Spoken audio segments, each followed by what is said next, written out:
It's time to embrace it.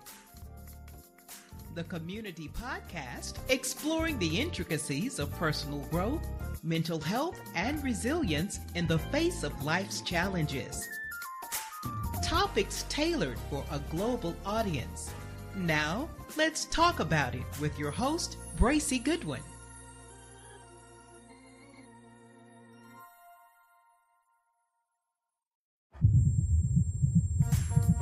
It's time to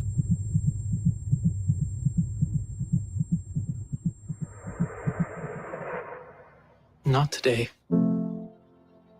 I'm here. You can tell me anything. I see you. We're in this together. Breakthroughs are happening. Treatments are evolving. The stats can change. Society can change. We can all say, not today. Not today. Not today. Not today. Not. Not today. If we're together, bound to be better. When we're together.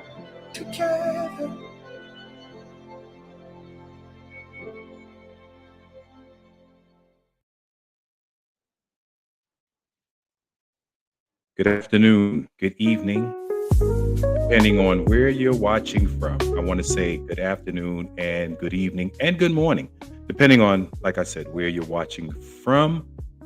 Welcome to the Embrace It Community Podcast page. Welcome to the show. Welcome to this episode. Now, I want to set the stage. I want to set the stage for this. With this being Mental Health Awareness Month for the month of May, I want to set the stage. And on my introduction that you just seen, it talked about not today. Now, not today can be today, tomorrow, yesterday, that people constantly hear things going on in their minds. So my whole idea of talking about mental health awareness this month is because I care. And I always say that at the end of my podcast. I say, I care. I say, I love you because I love me. And so this is going to hit home for me. This is going to touch some areas that I had to deal with when it came down to mental health. Mental health, I think, impacts everybody. Now, if you're that person that never worries or have anything going on, stress triggers, you don't have any issues going on with your life, you're good. Okay, maybe you don't need to be here. But I'm sure each and every one of us have dealt with something or someone that has caused us some stress and some anger and some frustration. So the whole purpose and the idea of this podcast and this community is breaking the silence and building support in the community. It takes a village. It takes a community.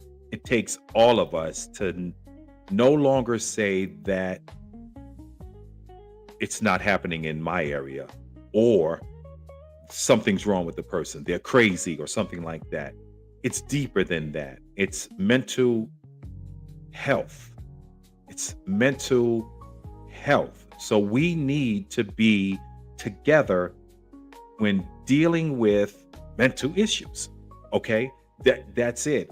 Like I said, I'll be transparent, and I'll talk about some things later on in my show about mental health. And I just want you all to know that this is not for children. This is not for children. You may have some children that are dealing with some issues, and this will be a help for you to help them. So I want you to listen, sit back, listen, and stick around if you can. It really doesn't matter to me. I'm not that person that's on how many people that's watching and liking. I'm not that. Because my motto is if I can reach someone with a word, then my living's not in vain. So it doesn't matter. But like I said, I want to talk about mental health, and the main advocate body that I go with is suicide prevention. I am a suicide prevention advocate. And when I say I'm an advocate for it, because this is something that I'm passionate about. And so I speak it everywhere I go. And I talk to people everywhere I go. And I listen to people, because the main thing when you're listening to someone is know how to listen. Listen without judgment, and listen with a caring, empathy heart. So I listen to people, and suicide prevention is a big topic for me because I've lost friends, co-workers, not only just co-workers, family members. I've lost pastors that I know that dealt with mental health to suicide. So it touches home for me, not only because they succumbed to it, but I had the thoughts at one time of wanting to end my life because of the things that I did. And I said, no. I said, I'm going to live. I talked about in a men's group the other day, and I said, I gotta live. I have to be around. I have grandbabies, and they love me. And my children, not saying my children don't, but I know my grandbabies do. So I want to be here for them. So whatever it is that I find myself challenged with, I have a meditation setting. What I do first thing in the morning, give thanks to God, meditate on his word, and really talk to myself. You know, I talk to myself because you got to talk to yourself. You got to say to yourself, be encouraged, you know, and that's like the song, the Lord will make a way somehow. So don't ever feel that you are alone. 24/7, 7 days a week, Suicide Crisis Lifeline. It's available in English and in Spanish. So let me just also welcome those listeners all over. I have listeners all over the United States. I have listeners also in Nigeria and Nairobi and Ghana. I have some friends over there, and also in the Dominican Republic. I have loved ones there as well. So I want to welcome you all to this event, this evening's topic, this talk here, you know. And so now, like I said, Embrace the Community podcast. This is my mission, and here's what we stand on and what we talk about. We talk about it with trying to give you hopes and answers and what's available to you, professional counseling. We talk about the counselors that are available to you, but not only counselors, but also therapists that are available to you as well. So keep all of that in mind as we go through this segment today, that there is help. And if by any chance that you need help, do me a favor. If you are watching via chat or Facebook or YouTube, do me a favor. If you are dealing with some things, just type into the chat help. And that way I know we need to reach out to this person. We need to get in touch with this person to help them with the issues that they're having. So, like I said, this is not the normal segment that I bring on. We're going to be talking about suicide prevention. So I got a video that I want to show. And like I said, it's not for children. So be mindful of that. I want you to be aware of that. And the things that we're discussing today, it's going to hit home to some, but it's things that really need to be talked about in the community. So allow me to take us there. All right. We're going to go deep into this. And like I said, it's going to be some areas that that might hit home, and some areas that you might know someone that might be dealing with these things going on in their mind and in their head. So do me a favor, tag them, bring them in. But let's watch this video. All right, let's watch this video and we'll get back to you.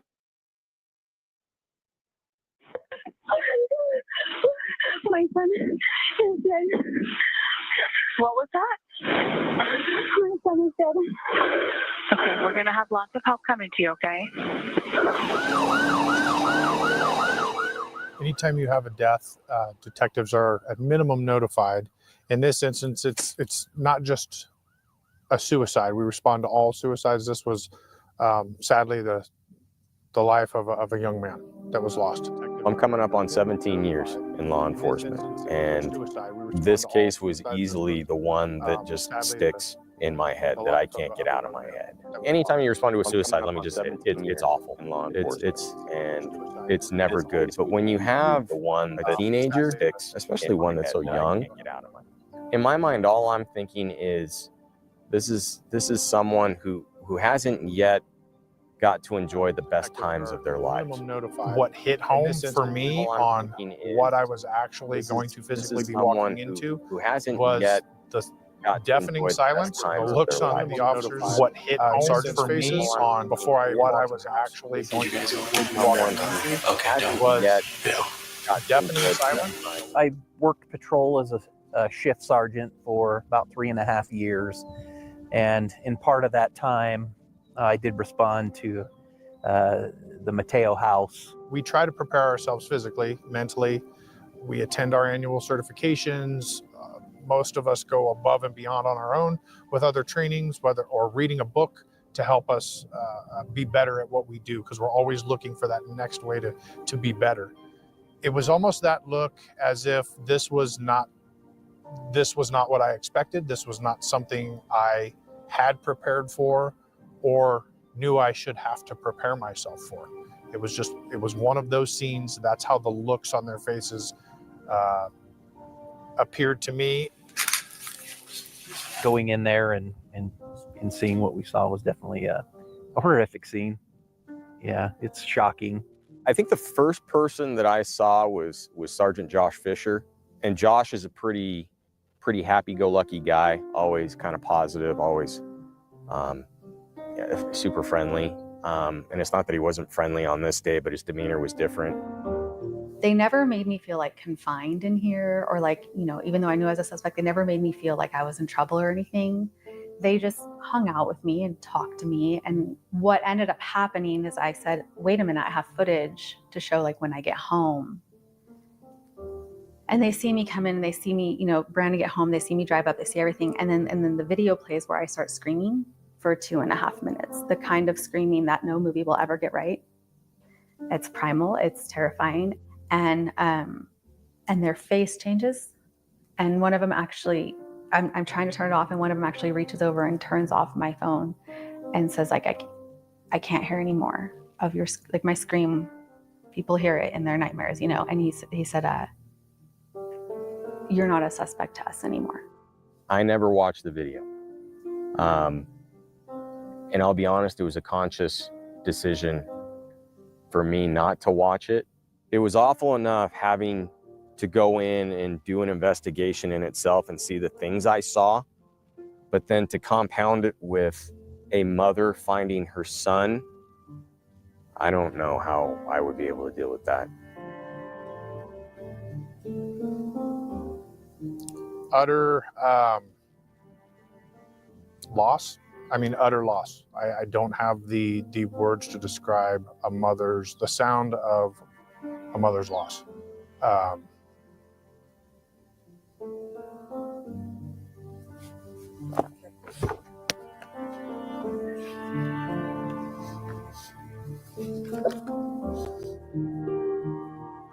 have a son as well who is a little older than Brandon was at the time, but you definitely empathize with the family and the situation they're in and what you see. So they actually called a cleaning company that night. It was 11:30, 12 o'clock before the cleaners even got here. but they were not going to leave me to find that in the morning. I could not, with good conscience, leave the family to clean up afterwards. I couldn't imagine something like that happening to my family. They also stayed here until 2 a.m., the female officer and Josh, so that we could try to sleep.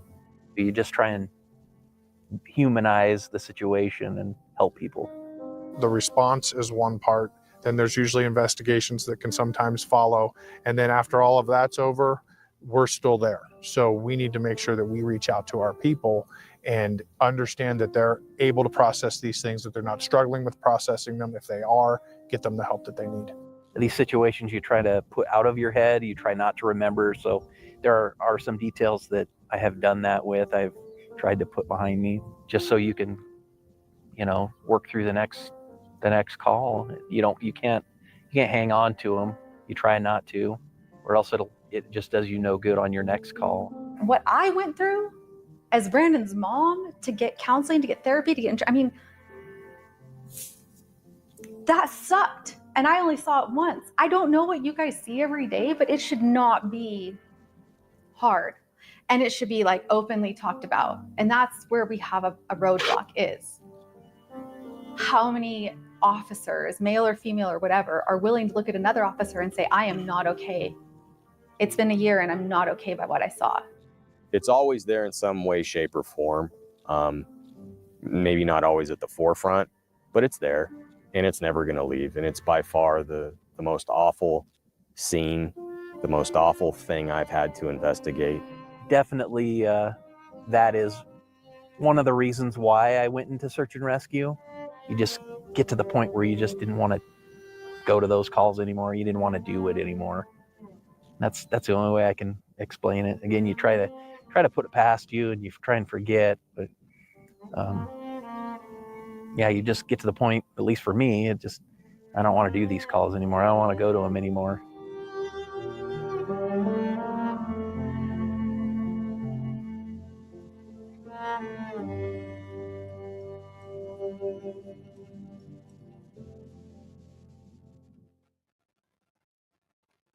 Yeah. That life, that world, that people who we don't think it impacts, but it impacts law enforcement officers, firemen, firewomen, EMT workers, because this is their job. They're called to go to the front line and to go in. And let's even look at the veterans. And veterans too suffer because every time I call the VA, the first thing they ask you, do you feel that you want to harm yourself in any way? Because the things that they experience mentally, and even veterans that did not see active duty, where they may have gone to any type of fighting or anything like that, they still had to deal with home life.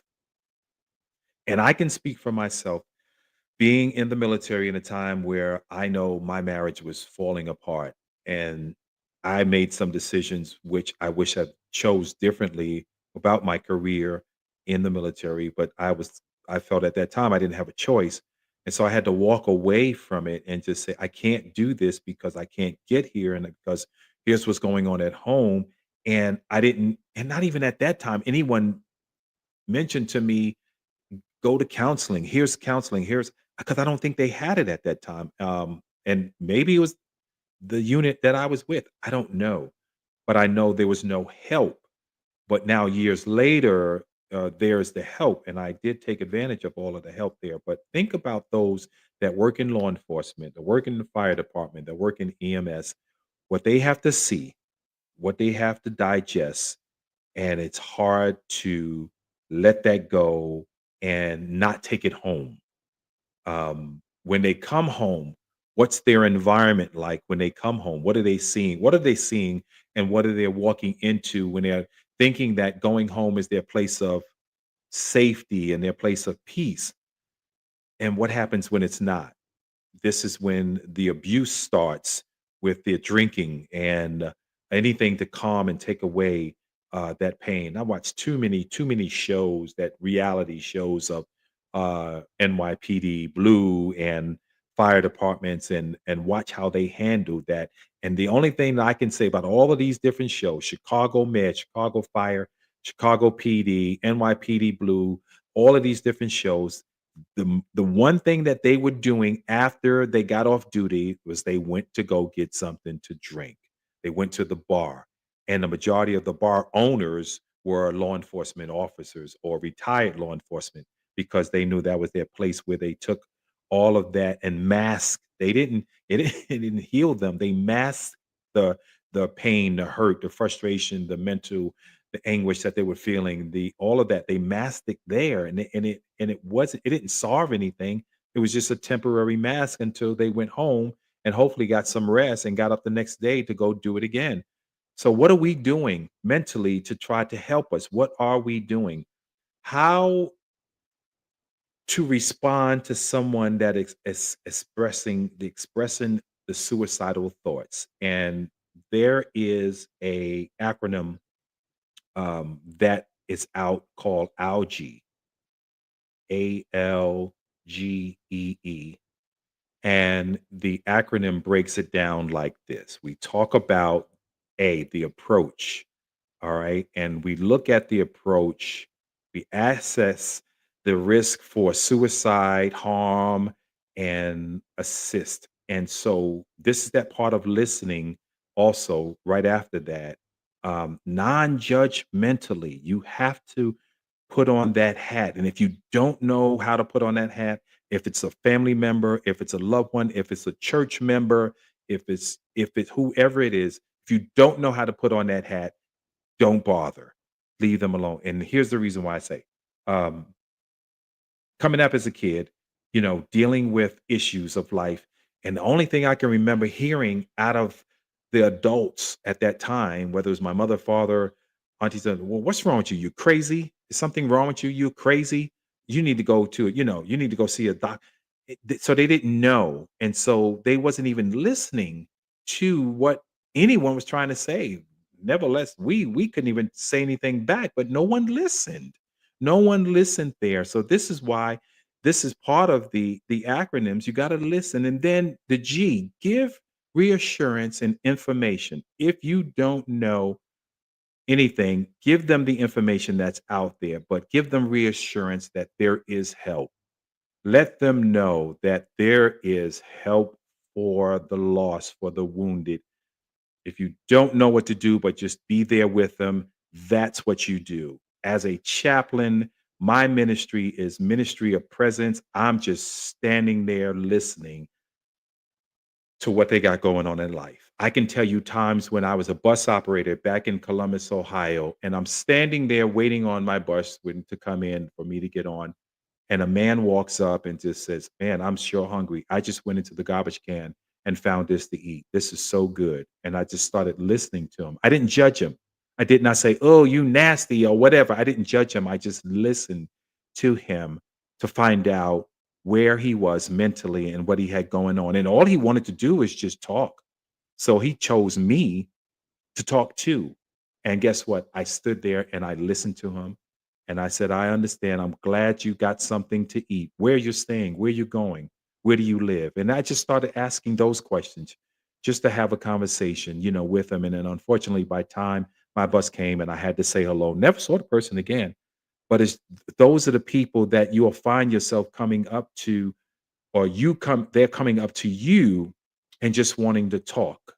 So just if you can't do anything else, just make sure to give the reassurance and the information needed. And then the E is encourage. It stands for encourage. The appropriate professional help is what they need. So you want to encourage them to get the help that they need by any means necessary. 9 times out of 10, they're going to say okay, but they don't do it. They won't do it. And it's known that they will just say okay. And a lot of people mask behind the word okay. They mask behind that. I've seen it happen. I talked to people at my local church today, and I asked the young man. I said to him, I said, he had his head down. He had his head down. Service was over. He had his head down, but he was still sitting in the sanctuary. And at first, I thought he was sleeping. And I walked over to him and I just sat there next to him. And he looked up and I said, "Hey, are you okay?" He said, "Yeah, yes, I'm fine. I'm fine. I'm okay." And I looked at him again and I said, "Are you okay?" And then he said, "No, I'm dealing with a lot. I'm dealing with a lot of things going on right now."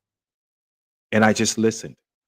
And that's all he wanted to give me. He didn't want to give me anything else. He didn't want to give me details. So I just started asking questions about, "Hey, how old are you?" He told me he's 23 years old. And I told him about the locker room discussions that I have once a month also. But I just listened. I just listened to him. And I just wanted him to know that I've been there at 23, relate to what you're dealing with. I understand what you're dealing with. I may not know what you're dealing with, but I understand what you're dealing with. And so I just encourage him to let him know that we are here as the community of body. I'm here. So if you ever want somebody to talk to, here we are. And that's the other part of the acronym E, where it says to encourage self-help and other support strategies. So if you want, take a picture of this because you never know. You might need it. You just might need this information. And I know it's not a great picture, but I pulled it off out of a book real quick and I snapped a picture of it and I wanted to just share it so quickly to you just to make sure that somebody had it. So take a picture of this and just look at it and go over it and ask yourself, can you be that person to just listen, to give the reassurance, to encourage someone over and over and over again, and just listen to them as well. So I want to encourage you to do that. Now let's talk about the demographics of the suicide prevention, the suicide in the United States. In the United States, in 2019, we lost 47,511 Americans to suicide. Second, this is the second leading cause of death for ages from the age of 10 to 34. You just watched the video I just showed you. This was a teenager from the age of 10 to 34 is the second leading cause. Community, we need to do something about this. This is heavy on me. Okay, and then fourth leading cause in the death of ages from 35 to 44. And then the 10th leading cause of death overall. Okay, so suicide in the United States alone. Now, I'm not even looking at other countries, but in the United States alone. All right, 36.5% of people who died by suicide were over 55 and older. And it is estimated that for each suicide death, there are 25 suicide attempts as well. Okay, and that's equaling to about more than 1 million suicide attempts each year. I remember sitting in a restaurant here where I live, and the waitress came over to my table and began to want to take the order. And I noticed on her arms the cutting marks. I noticed it. And after she took the order, and I asked her, I said, "Can I ask you, what's your name?" She told me her name. And I said, "How are you? How are you doing?" And she says, "I'm okay." And I said, "No, how are you doing?" And then she started to talk about, what she was dealing with. Of course, you got to ask that question twice because sometimes they just, they hide behind that. "I'm okay." They hide right behind it. "I'm okay. I'm good. I'm all right." So I didn't ask her about the cutting on her arm. I just wanted to talk to her, and I did ask her if she was a believer, and then she did say that she was, and she had a local group, a church of people that she did find herself in that community, which was good because that helps. You have to have a relationship with God. You do. I don't care who you are. You need a relationship with God. Okay, because the stuff that we're dealing with, you can't handle it by yourself. If you don't talk to nobody but God and you have that relationship with God, He will direct you on where to go and who to talk to. He will put people in your place in front of you at that very moment that you need the help if you want them to. So that's a personal relationship with God that you need to establish. And before we end this broadcast tonight, I'm going to make sure that that invitation goes out to everyone as well. But suicide, the numbers are high, and I don't think it's getting any lower. But like I said, this is 2019, 2019. So look at the numbers and look where we're going. Talk to your children. Um, be that parent that not only just gives them what they need as far as they wanted a new smartphone, they wanted a new iPhone, and they wanted a computer in their room. Do you have access to that? Do you actually go into their room and say, hey, how's it going? What are you doing? What you looking at? What's the password? Do you have access to that? If you don't, you need to. All right. I heard some parents say, oh, they want their privacy. Well, if you want your privacy, then you need to get out of my house or get out the house and get your own so you can have your privacy. But as for me and my house, my rules and regulations were as we will serve the Lord. And there was no privacy where closed doors and I can't see what you're doing and who you're talking to, especially on the phone. But my girls were coming up, there wasn't so much of social media. It still didn't exist. But there was the bullying in the school that I know that they dealt with. Didn't share too much with me, but they did deal with it. And so this is that thing where you have to be in your children's lives.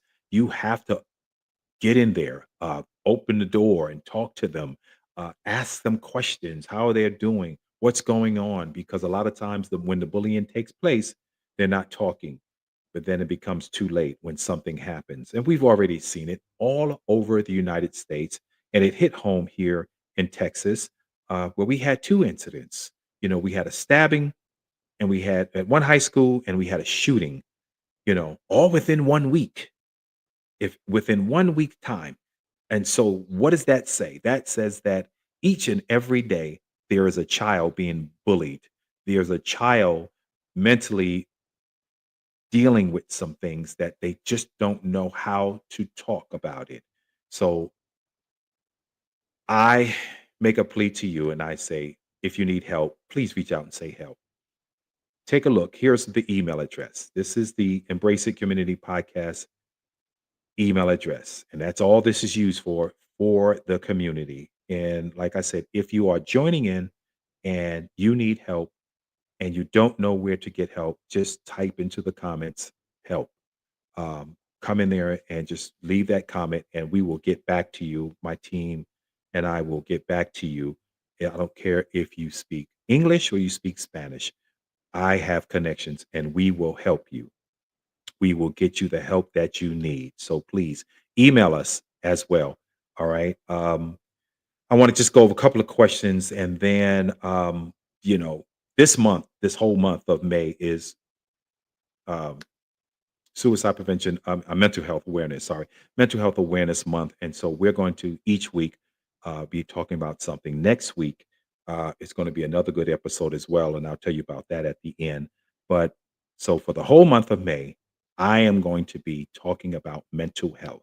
Mental health. I'm going to get some guests to come on as well and help us out in the communication, making sure that we have to put the professional help out there as well. So now I want to talk to you a little about, I'm going to be transparent, okay, and talk to you about how I was. This was me getting dressed for church every Sunday and acting as if everything was okay. But I had scars. I had wounds. I had mental scars and I had physical scars. The physical scars came from my childhood, growing up in the home that I did. So the mental triggered off of the physical scars and the childhood scars. Being told that you're not, being told that you will never. And so now I had to mask this with a suit on and put this suit on and go play for church after church I played for. And everyone in church was having a wonderful time, loving the music, loving the songs that's being played. But on the inside, Bracy was damaged. I was hurt, but I masked it with my music. I played my pain away oftentimes, but I was dealing with the choices I've made, the mistakes I've made. All right. So I made mistakes and I posted on my page, being transparent on my page, that I played in my pain and I used my gift the wrong way. I used my gift to adultery, fornication, everything, because of my musical skills. And so I was jacked up. I was messed up. And I got to a point where I no longer wanted to live. And I'll never forget the day I heard the enemy say, I can see it clear as day, the road I was driving on and where I was going. And I heard the enemy say, take that gun that you have on your hip and blow your brains out. And I didn't do it. I said, no, I'm not doing that. So in this life, in this journey, we all have scars. We all have wounds, but I want you to get help. And like I said, this is why we're here. So that was me. That was me. So like I said, we talked about some of the questions was how can people recognize warning signs and loved ones and the community members.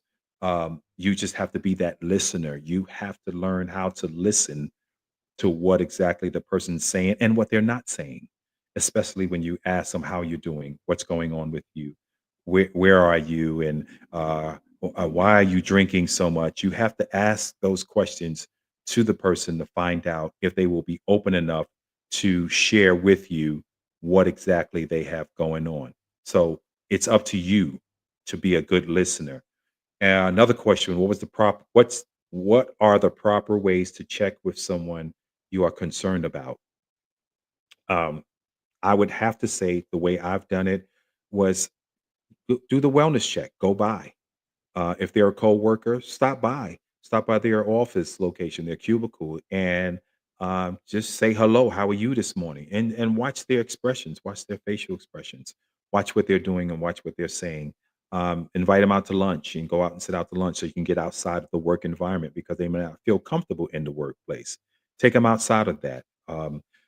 We could imagine how many people come up in the church that are wounded and hurt that way. And I love my pastor, Bishop Jeffrey Thomas, how he talks and touches every soul issue, walk of life, concern, everything. He goes from the White House to the outhouse when it comes down to dealing with what the world is dealing with, what the community is dealing with, or I should say, what his congregation is dealing with.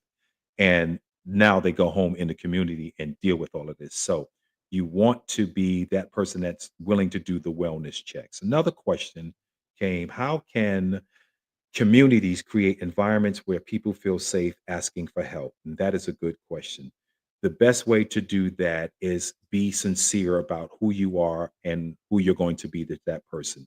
Don't play with them. Don't take this lightly. Don't gossip. Don't do any of that that might trigger them to not trust anyone ever again. So you want to be that voice of reason more than that person that's just talking to them to get the information so you can go spread it. So make sure that you are a person that can show empathy and have compassion and really, really, because but for the grace of God, it could be you on that other side. And I used to always say that when I worked in corrections. And I made sure that when I went to work as a correction officer, I went to work with that mindset of being human and having compassion on who I'm dealing with. And I set the rules, I set the standard. I don't do favors. Respect me, I respect you, and we got along just fine. We got along fine. So there's always help. There is always help. What resources, is another question, exists locally and nationally for someone in crisis? That's that 988 suicide hotline that you can call 24/7, 365 days out of the year, English and in Spanish. The conversation, they're free, and they are confidential. Okay. Remember that. And I do believe that even if it's a child or a young adult, I would say a teenager, young adult, they will listen to them as well.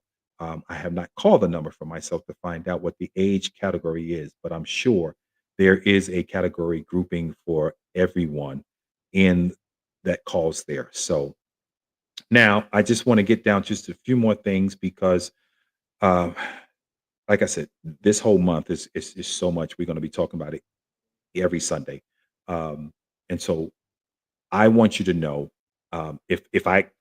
if you don't hear nothing else I say today, nothing else I say, there is help and there is hope. Do not believe without shadow of a doubt that there is no hope. There is hope. I love you and there is help. I love you because I care. And I always say it at the end of my show. I say it every week. I love you because I love me first. And I had to start learning how to love me before I can love someone else. That's another show about loving yourself and knowing how to love yourself first. So there is hope. All right. So now, I want to end this segment here. I want to do this because, as I mentioned, you need a relationship with God. That is the key. You need a relationship with God.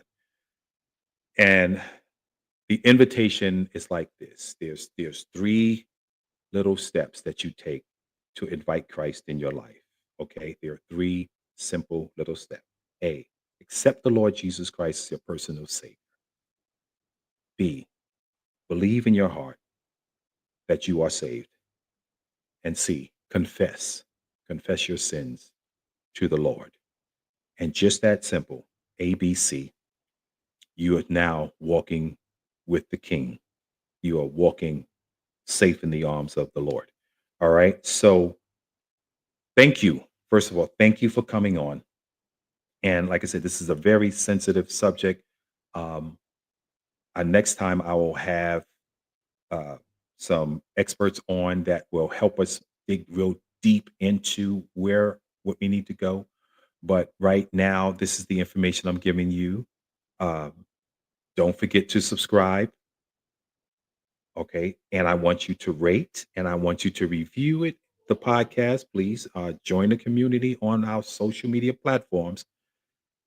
Continue the conversation, support one another. Please support us all. I'm on Facebook, Instagram, TikTok. You can subscribe to any one of those. So please do join in on those different areas. So I hope this helps someone. I really do. I hope this will help you in this walk and in this journey. I'm going to put up some slides here before I leave. And I just want to make sure there's no comments.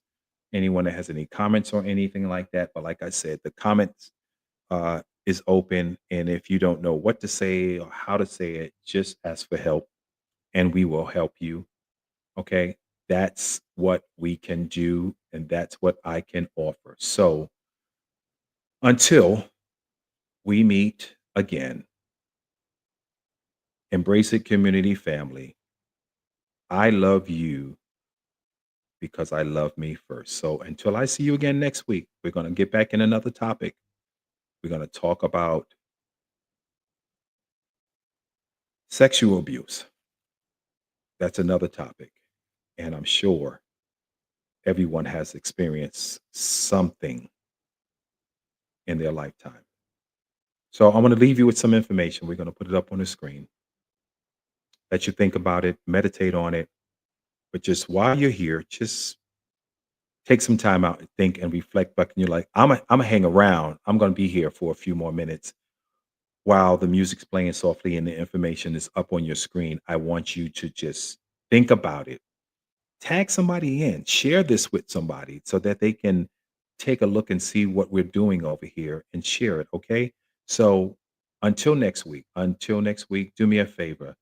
Love yourself like no one else can. Do that for me. And if you can do that for me, the next time I see you, I know that everything will be all right. I love you, Community Podcast family. I love you because I love me first. Thank you again for joining in. All right, until next week, we'll see you. Share this, like it, share it for me. Send it to somebody. That's all I want you to do. Send it to somebody. Okay. I'll see you next week.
Thank you for listening to Embrace It, the Community Podcast. We'd love to hear from you. Follow the Community Podcast page on Facebook, Instagram, or YouTube. Please like and share the podcast with your community circle.